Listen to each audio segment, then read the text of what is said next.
Recordemos, el código que estamos viendo comenzó desde Éxodo 20:22 en las instrucciones sobre cómo se debía hacer el altar. Luego habló de la servidumbre, luego habló de la pena de muerte y luego empezó a hablar de la propiedad privada.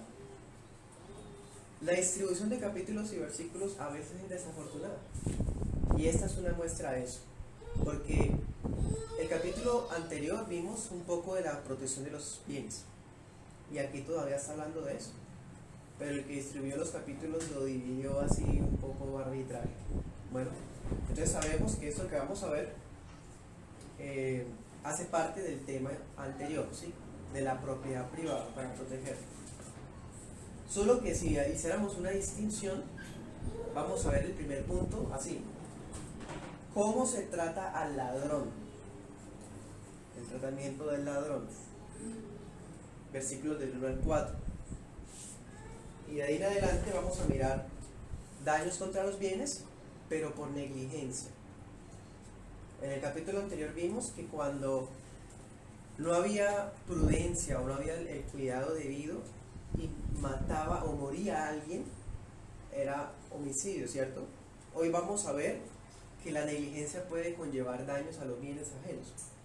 La vez pasada vimos contra la vida y continuamos con los bienes. ¿Listos? Eso es como la lógica que se ha llevado a cabo en estos capítulos. Nos damos cuenta, hermanos, que a través de estas leyes el Señor garantiza la sana convivencia en Israel y enseña a cada israelita los principios de honestidad, de honor, la manera de actuar cuando hay un hurto, cuando hay un abuso de confianza. Así que podríamos pensar que estas leyes que estamos viendo son un desarrollo del 8º mandamiento: no hurtarás, y del 9: no dirás falso testimonio contra tu prójimo. Porque aquí vamos a ver que van a ir a hacer juramentos, van a haber acusador y acusado, ¿sí? Bueno, comencemos entonces versículo 1. Si alguno roba un buey o una oveja y lo mata o vende, pagará 5 bueyes por el buey. Los principios que vamos a ver en este primer punto, el tratamiento del ladrón, o más bien son casos propios de la época. Como hemos visto, es una cultura ganadera, una cultura de hace 35 siglos, entonces obviamente van a hablar en estos términos. Entonces son como instrucciones para que el juez sepa cómo proceder frente a distintos tipos de hurtos. Y de estas formas de proceder vamos a aprender principios relacionados con la dignidad humana y con la propiedad privada, porque siguen siendo vigentes los principios. La ley de Dios como tal, estas leyes como ley civil y penal ya no están vigentes, porque como colombianos estamos bajo la ley civil y penal colombiana, ¿sí? Pero los principios morales, éticos y espirituales que contiene esto, la ley de Dios, sí están vigentes. Bueno, en el versículo 1 dice que cuando alguno robaba el animal de un prójimo, y notemos esto, lo robaba, pero lo degollaba, o sea, lo sacrificaba o lo vendía, entonces debía pagar 5 veces o 4 veces más. 5 veces más si era un buey o un toro, ¿sí? Y 4 veces más si era una oveja. Eso, la explicación de por qué se cobra más por uno que por otro, probablemente sea porque pues para criar a un buey, a un toro, llevaba mucho más tiempo y recursos. Entonces seguramente era esa la causa. Pero notemos algo: se le impone al ladrón la obligación de compensar lo hurtado, porque el bien que robó lo consumió. En otras palabras, ella no puede devolver lo que se robó. ¿Por qué? ¿Qué hizo? ¿Lo sacrificó o lo vendió? O sea, el hombre se deshizo de la cosa que no era de él. Por eso era que cuando lo descubrieran debía pagar 4 o 5 veces más, ¿sí? Entonces ese es el principio, ¿no? hay una restitución, el principio es el ladrón tiene que devolver lo robado, pero si se deshizo de lo robado, tiene que compensarlo con creces. Bueno, o sea, ya no era posible restituir. Versículo 4, saltemos al 4 para mirar la contraparte. Si el animal lo encuentran vivo en las manos de él, debe pagar ¿cuánto? El doble, ¿ven? Porque está diciendo, él todavía tiene la cosa, el animal en ese momento, pues el animal es como el bien más preciado. Él todavía tiene el animal en sus manos, lo descubrieron, tiene que devolverlo y tiene que compensar por el daño pagando otro de la misma especie, ¿sí? O sea, devolver o pagar el doble. Pero cuando se deshacía la cosa, tenía que pagar 4 o 5 veces más. Esos son los principios y vamos a darnos cuenta que rigen a todo el capítulo. ¿Listos?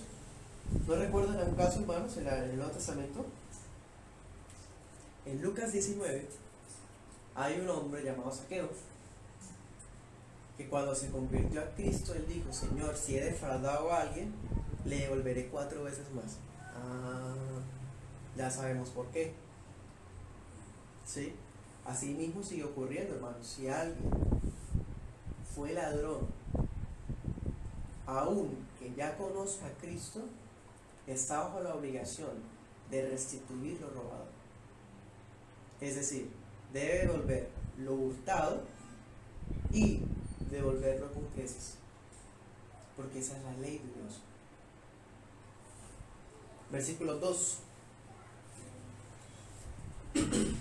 ¿Qué pasaría si resulta que estoy en mi casa una noche?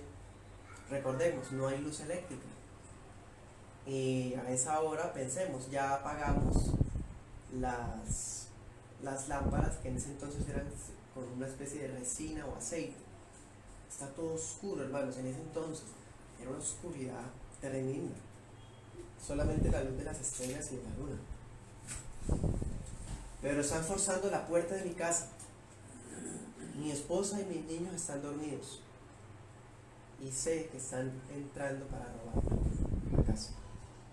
¿Qué pasaba? Yo, como padre de familia, tengo el derecho de defender mi hogar. Dice, si el ladrón fuera asesinado infragante, diríamos hoy día, en la noche, el que lo había herido de muerte no iba a ser penado por homicidio. Dice la Biblia de las Américas, no habrá culpabilidad de sangre. Porque, hermanos, si alguien mata al ladrón en la noche, responde a un acto de defensa personal. Es prácticamente imposible saber si el que se está metiendo de verdad quiere robar o no. Yo no sé si quiere robar o quiere hacer daño, lesionar o asesinar. Otra cosa, ¿cómo hago para atraparlo? Para aprenderlo. Si está todo oscuro. ¿Ven? Por eso Dios determina que el ladrón que es asesinado en medio del robo nocturno, su vida, ¿sí? O sea, no es penado la persona por homicida de ninguna manera. Bueno, versículo 3. En cambio, si se mata al ladrón de día, es distinto. Porque primero, yo ya puedo verlo, puedo inferir sus intenciones, si me quiere robar, si quiere hacer daño, si quiere matar, ¿sí? O sea, dice, el autor sí será tratado como reo de homicidio, porque ese acto se puede evitar, ya queda como un homicidio ya premeditado. ¿Bien? O sea, hermanos, démonos cuenta, en muchas legislaciones vigentes, lamentablemente la defensa personal es tratada como un atenuante de responsabilidad, pero en la ley de Dios, la defensa personal es legítima, es un eximente de responsabilidad. ¿Sí? De todas maneras, la defensa personal, Dios permite la defensa personal, pero debe ser razonable y proporcional. Si se meten a la casa del israelita de día, Él no va a matar al ladrón porque es que está defendiéndose. No, porque eso se puede evitar. Pero si es de noche, ya cambian las cuestiones, ¿se dan cuenta? O sea, la defensa personal, incluso en las legislaciones de muchos países, tiene una reglamentación muy detallada. Porque hasta el ladrón tiene la imagen de Dios. Y ningún bien vale la vida de un hombre. Cualquiera que sea la cosa, se puede restituir, se puede pagar. Es más, en el versículo 3 dice que la persona se puede vender como esclavo para pagar si no tiene cómo cubrir la multa. Recordemos la esclavitud, ¿no? Que era para pagar deudas. Bueno, el ladrón, si él restituía la cosa y no tenía para dar el doble, o ya se había deshecho la cosa y no tenía las 5 veces, 4 veces más, eso se pasaba, pensemos, a dinero, y él tenía que trabajar hasta que cubriera ese valor. Eso es justo. Es justo. Anota este texto, es un ejemplo, Mateo 18:25. Entonces, hermanos, cuando nosotros vemos nuestra sociedad reaccionar de manera mortal contra los ladrones, cogen a golpes a los ladrones y no les importa hasta matarlos, nos damos cuenta que los valores están invertidos. Porque hay una ira social contra el ladrón que lo pillan y lo quieren matar. Pero no quieren reaccionar así contra el homicida, contra el aborto. ¿Cómo cambian los valores, cierto? Hay delitos que Dios cataloga como que sí merecen la muerte. Y frente a esas cosas la sociedad sí no actúa. Porque los valores están volcados. Dios no es el centro de la sociedad, en la cultura. Pero no es en el cristianismo. Un cristiano entonces que reacciona con rabia mortal como un Caín contra un ladrón, está actuando igual que el mundo. Porque ningún bien vale la vida de un hombre. Y otra cosa, tampoco vamos a romantizar el robo. Ay, es que él tiene hambre, no tiene cómo sobrevivir, por eso él roba. No, es pecado. Y punto. Merece una pena. La ley es objetiva, hermanos. Ese es el mundo. El mundo romantiza el pecado. Ay, pero es que hay buenas intenciones. Pero es que... y siempre disfrazado de un amor, pero es un amor diabólico, satánico. En cambio, la ley es objetiva. ¿Se acuerdan ojo por ojo, diente por diente? Bueno, todo eso sigue aplicando. Hay un principio que rige todo. Entonces, vemos, el mundo no valora el peso de los delitos como debía valorarlo. ¿Cómo? Con base en la santidad de Dios ofendida. Así es que uno valora el pecado. Todos somos pecadores. Cuando evangelizamos nosotros y la gente me dice eso, yo les digo, cierto, todos somos pecadores, pero ¿usted sabía que esa es la condición más desgraciada de todo el universo? Es lo más bajo que puede existir en todo el cosmos. Traidores del Creador, rebeldes y enemigos de Dios, eso es ser pecador. Y usted dice todos somos pecadores, tan deportivo. Bueno, el mundo no valora el pecado como debería valorarlo. ¿Cómo? Que es una ofensa contra la santidad de Dios. Y segundo, el pecado afecta la imagen de Dios en la humanidad. Si tuviéramos una cosmovisión bíblica, pensaríamos así, en todo. Dios es el centro y la imagen de Dios en nosotros también. Pero la cosmovisión del mundo, ¿cómo es? Materialista. La cultura mundanal, ¿cómo es? Consumista. Por eso tratan al ladrón así a muerte. Pero al homicida, al que saben que es un asesino, pero tienen ahí de vecino, contra el asesino reacciona. Obviamente tampoco estoy haciendo apología al homicidio, ¿no? Es solamente comparando la reacción de la cultura. Bueno, versículo 9. Como sea, cada vez que hubiera una disputa acerca del dominio de una cosa, un buey, un asno, una oveja, vestido, que aparecieran dos dueños de una misma cosa. No, esa cosa es mía. No, es mía. No, pero yo la tengo marcada, no, yo también. Si había conflictos de dominio sobre algo, la causa debía ser dirimida por los jueces. Y al final el juez multaría con el doble del valor al que estaba cometiendo el fraude. O sea, lo está tratando como ladrón. El ladrón que se le encontró la cosa en las manos, ¿se acuerdan? Porque está mintiendo, eso no era de él. Dense cuenta que la ley de Dios entra a la intención del corazón. ¿Listos? Punto 2, daños por negligencia. Versículo 5 en adelante. Bueno, distribuí el capítulo de esta manera, porque en la primera parte vimos cómo se actuaba con los ladrones, ¿no? Y en esa segunda parte vamos a mirar leyes relacionadas con el abuso de confianza y daños en bienes ajenos por imprudencia o negligencia. Porque la propiedad privada se sigue protegiendo. Versículo 5 dice: si alguno hiciere pastar en campo ajeno su ganado, ojo, hiciere pastar, o sea, él tiene su campo, pero no vio mal poner sus vacas a pastar en el campo del vecino, lo hizo pastar ahí. Versículo 5: debe pagar lo consumido por su animal con lo mejor de su campo y de lo mejor de su viña. En otras palabras, restitución. ¿Sí? El que la vaca se pasa el lindero, o el mismo dueño deja que la vaca pase y él se da cuenta y no hace nada. Él debía restituir con lo mejor que hubiera en su campo a la persona afectada. Claro, porque nadie tiene por qué tolerar que otro consuma los bienes de uno. Hermano, eso es ética cristiana.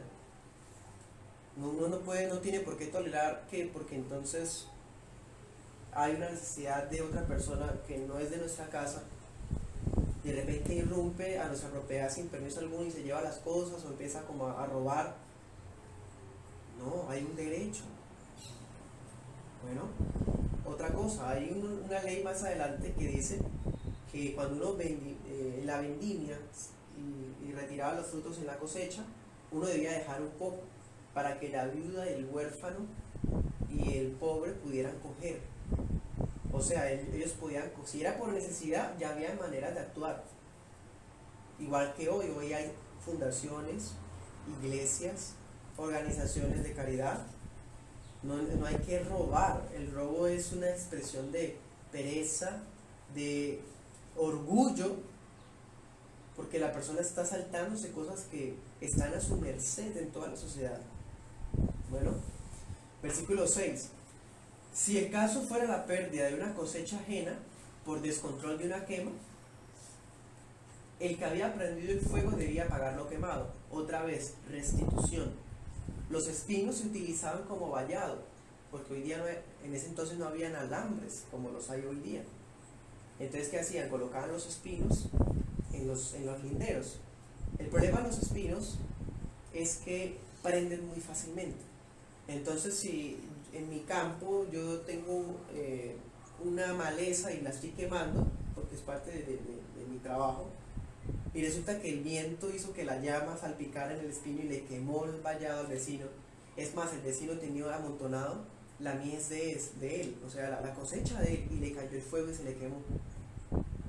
Es un accidente, sí, pero fue por mi falta de cuidado, mi imprudencia, mi negligencia, y por lo tanto yo debo pagar por eso. ¿Ven? Eso es justicia, hermanos. Cómo la ley de Dios contiene estos principios tan prácticos y justos. En otras palabras, aquí hay responsabilidad por la imprudencia. Yo debo cuidar que mis actos no dañen las cosas ajenas. Pero es una cosa, las cosas se recuperan. Sí, se recuperan y se pagan. También. Bueno, versículo 7. Miren más ejemplos. Si alguno le da a su prójimo algún objeto, dinero, alhajas, un animal, para que lo guarde, y se lo robaron. Versículo 7. El tratamiento legal que se le daría a la persona depende de una cosa: si se encuentra o no al ladrón. Si se encuentra el ladrón, ¿qué pasa? Debía pagar el doble, por el principio, ¿se acuerdan? De la cosa que está en sus manos. Versículo 4, del principio. Pero si el ladrón no lo encuentra, resulta que a mí me pusieron a guardar un reloj que era muy valioso para una persona, y resulta que me lo robaron. Pero yo no tengo pruebas, yo solamente sé que me lo robaron. Entonces, ¿qué debía hacer? Acudir ante los jueces, ¿sí? Versículo 8. El que había recibido el bien a guardar debía presentarse ante los jueces. Y Deuteronomio 17.8 complementa un poquito más, digamos. Deuteronomio 17.8.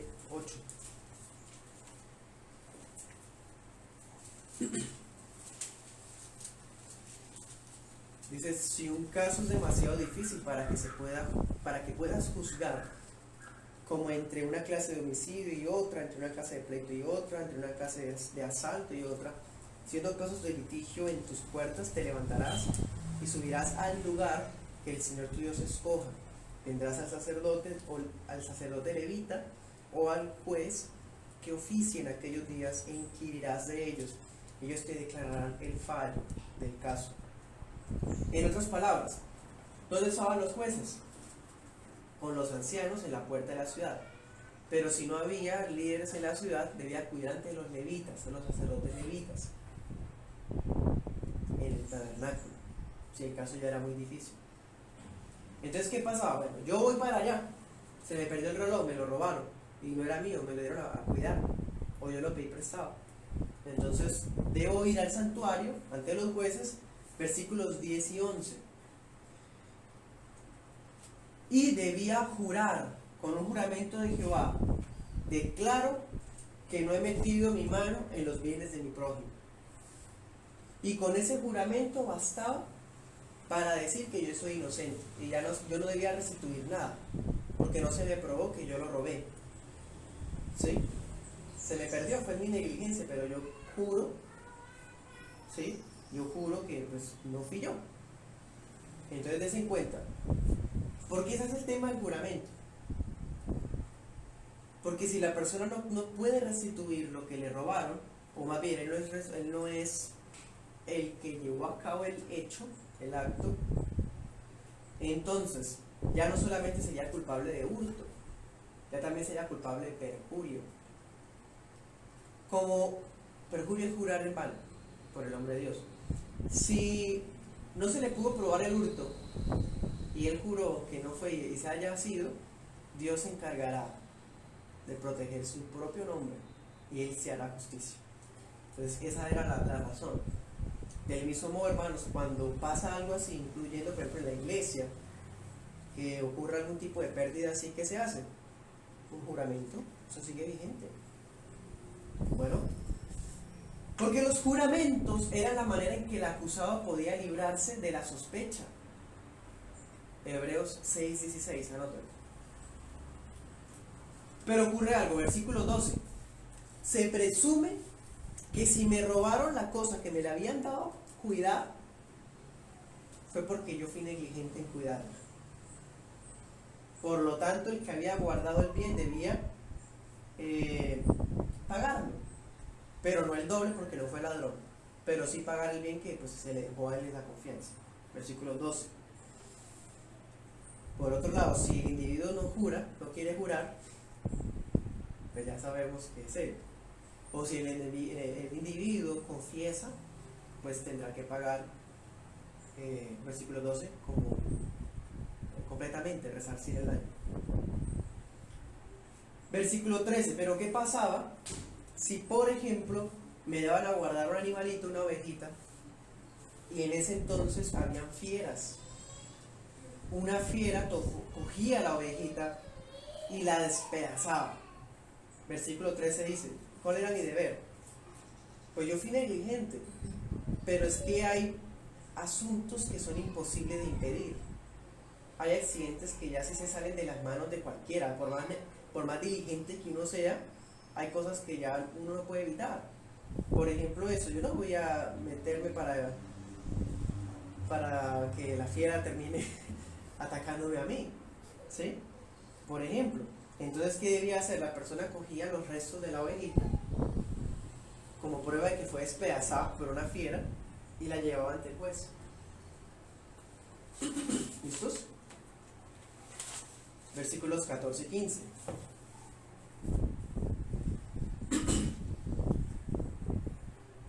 Ahora hablemos de préstamos. Si alguno hubiese tomado prestada una bestia, bueno, es prácticamente lo mismo que acabamos de decir,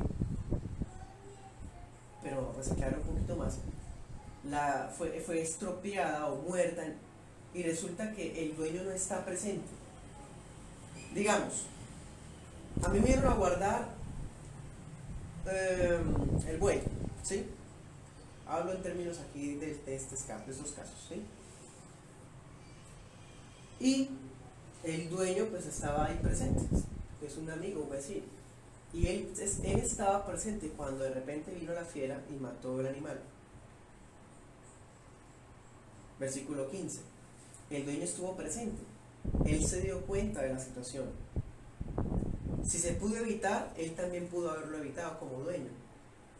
Y si es algo accidental, imprevisible, irresistible, pues él se dio cuenta de la situación. Entonces la persona no debía pagar. Pero si el dueño se fue y pasó lo de despedazar la fiera, entonces sí se debe pagar. Entonces, en resumen,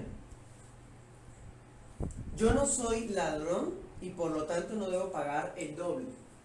Pero como se me dejó al cuidado, yo sí debo pagar la cosa, sea animal o sea bestia. Eso es el resumen. Si fue un alquiler, pensemos que un fulano alquiló una vaca al otro, pues dice al final del versículo 15, si el animal había sido dado el alquiler, no había lugar a cobrar nada por la pérdida, porque se tomaba el precio del alquiler como pago de la cosa. ¿Sí? O sea, yo pagué, arrendé entonces, por así decir, la vaca por el día, y se me estropeó, se me murió, la fiera la atacó, en fin. Yo no tengo por qué pagarla, aunque estaba en mis posesiones, pues en mis manos, porque el pago del alquiler supone que cubre el precio de la cosa. O sea, ya pagué, prácticamente ya pagué. ¿Listos? Leamos un pasaje, Levítico 6:1. Levítico 6:1.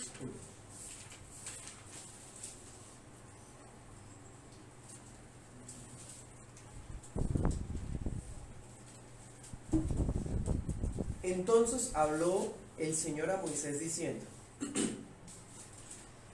cuando alguien peque y cometa una falta contra el Señor, engañando a su prójimo en cuanto a un depósito o alguna cosa que se le ha confiado, o por robo, por haber extorsionado a su prójimo, o ha encontrado lo que estaba perdido y ha mentido acerca de ello, y ha jurado falsamente, de manera que peca en cualquiera de las cosas que suele hacer el hombre. Miren eso, ¿no?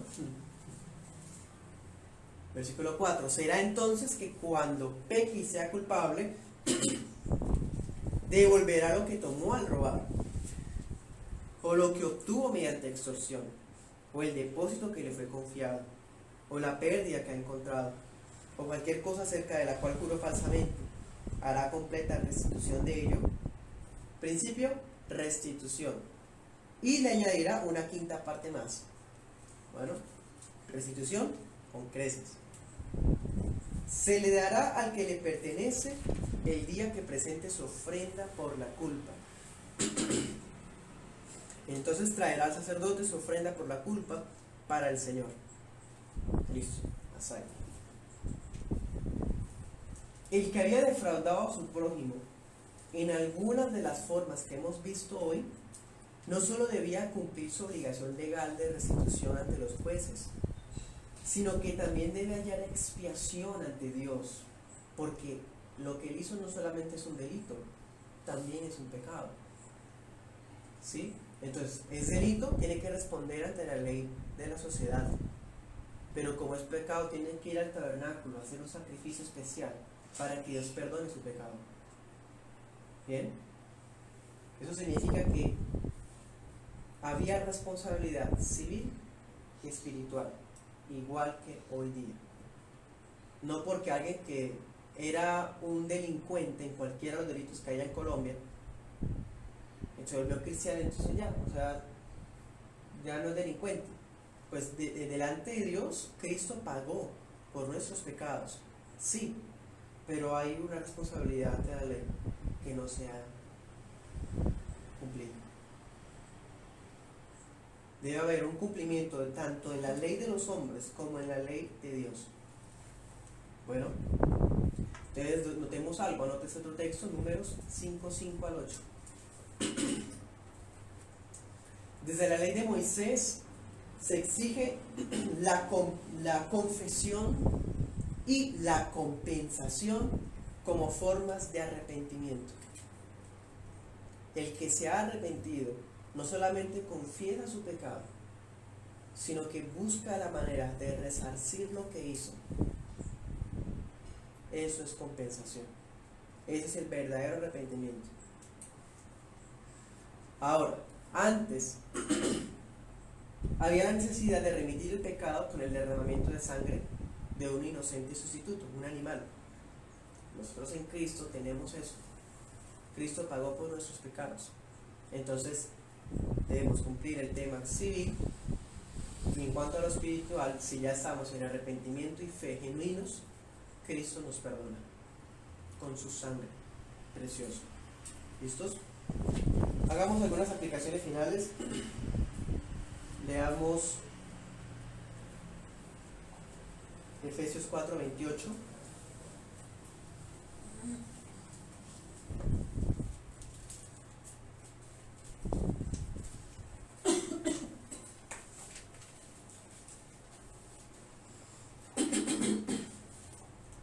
Dice, el que roba, no robe más, sino más bien que trabaje, haciendo con sus manos lo que es bueno, a fin de que tenga que compartir con el que tiene necesidad. En la Biblia nunca se romantiza el robo. Es un ladrón el que roba. Más bien, trabaje para que ayude al que necesita. Y conste, le está hablando Pablo a una iglesia, porque ahora en la iglesia pueden haber ladrones. Dice, el que roba. Imagínense, hay en la iglesia todavía siendo ladrón. No robe más bien trabaje para que tenga que compartir. Bueno, leamos Mateo 6:19.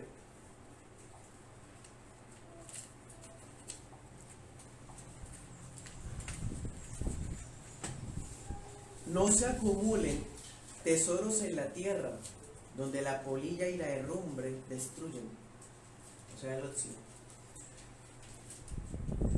y donde ladrones penetran y roban.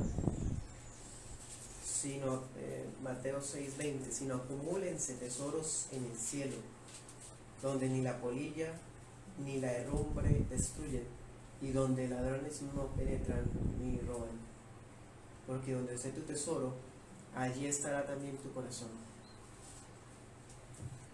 El no regenerado es una persona que se aprovecha de los bienes de los demás para subsistir. Pero una vez en Cristo no se puede robar más. Más bien hay que trabajar, y no solo para sí mismo, sino para ayudar a toda buena causa. Anote ese texto, 1 Pedro 4:15. Vimos que una de las señales del arrepentimiento genuino es la restitución. No solamente decir, todos somos pecadores. No, pues, confesar qué pecado es y restituir lo que se hizo. Si alguien que viene a Cristo fue ladrón, la ley de Dios lo insta a devolver lo robado con creces, las creces que la ley exige. Lucas 19:8 está el caso de Zaqueo. Y ya que los bienes de este mundo pueden ser objeto de hurto o de ser estropeados, nuestro tesoro debe estar en los cielos, tal como enseñó el Señor. algunas personas, incluso creyentes, se duelen tremendamente cuando alguien les daña algo. Y se amargan y se convierten en odio. Yo he visto personas creyentes que son así.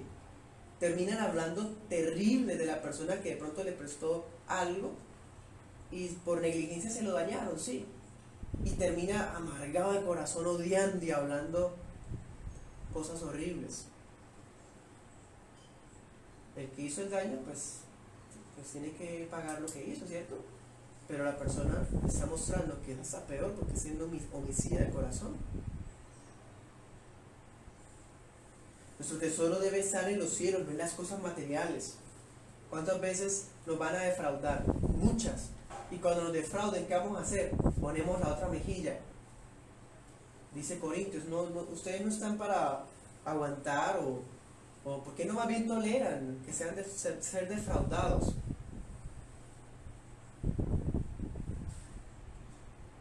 Para terminar, leamos Corintios 6. Corintios 6, 9.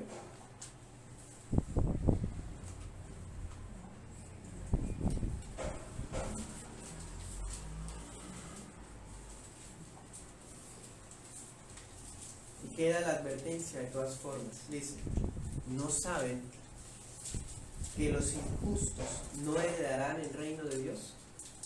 No erren, ni los fornicarios, ni los idólatras, ni los adúlteros, ni los afeminados, ni los homosexuales, ni los ladrones, ni los avaros, ni los borrachos, ni los maldicientes, ni los estafadores heredarán el reino de Dios. Y esto eran algunos de ustedes, pero ya están lavados, ya están santificados, ya están justificados en el nombre del Señor Jesús y por el Espíritu de nuestro Dios. Los ladrones, estafadores, avaros, ambiciosos, codiciosos, abusivos, en fin, todo lo que vimos hoy, encuentran en Cristo perdón. Sí. Y el Señor Jesús tomó sobre sí la pena de los ladrones, de los avaros, de los estafadores, y atrae hacia Él por medio de la fe que es el Espíritu Santo para hacernos justos. Todo esto éramos nosotros sin Él, pero ya hemos sido lavados, santificados y justificados con su sangre por el justo de justos.